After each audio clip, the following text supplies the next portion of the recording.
Bonjour, aujourd'hui nous allons voir comment les gardiens du DAO FreeOSCom peuvent lancer des enchères à partir du DAO pour mettre en vente un NFT qui va financer le développement du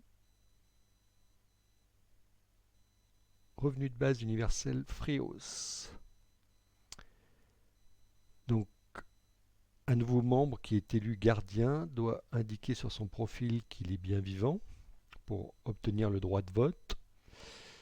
Et ensuite, si je me dirige vers le menu Proposals, propositions, ou si je regarde quels sont les NFT qui sont déjà à la disposition du DAO, eh bien, Dae Marek a envoyé le NFT FreeSun One, qui va être le premier NFT mis aux enchères par le DAO pour financer le revenu de base universel FreeOS.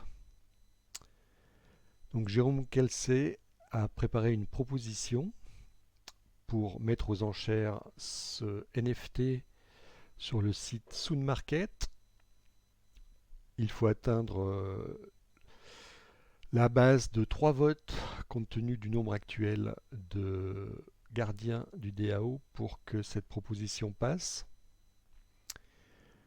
Donc cette proposition est reliée à un contrat intelligent qui s'appelle Announce Auction sur Soon Market et qui va passer les variables nécessaires à la mise en œuvre de la vente aux enchères.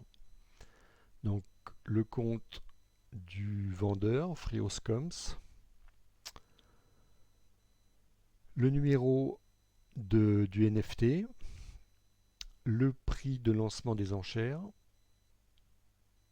la durée des enchères et l'endroit où ces enchères ont lieu sous le market.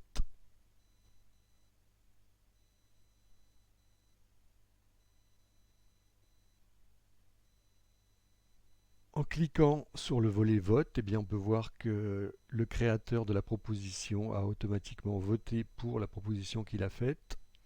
Et à mon tour, je vais approuver cette proposition, ce qui lance la signature d'une transaction par le portefeuille Onshore. Et mon vote va être inscrit dans la blockchain Proton. Voilà, j'ai à mon tour approuvé cette proposition. Et lorsqu'un troisième gardien approuvera cette proposition, le NFT sera automatiquement envoyé aux enchères sur Soon Market. Donc le DAO permet de gérer son compte comme un compte multisignature et de lier les propositions avec des actions. Tous les contrats intelligents accessibles sans autorisation peuvent être liés à une proposition qui va être validée ou non par les gardiens du DAO. Chaque semaine, nous allons mettre en vente aux enchères un NFT dont la vente va permettre de financer le développement et de maintenir les prix du jeton FreeOS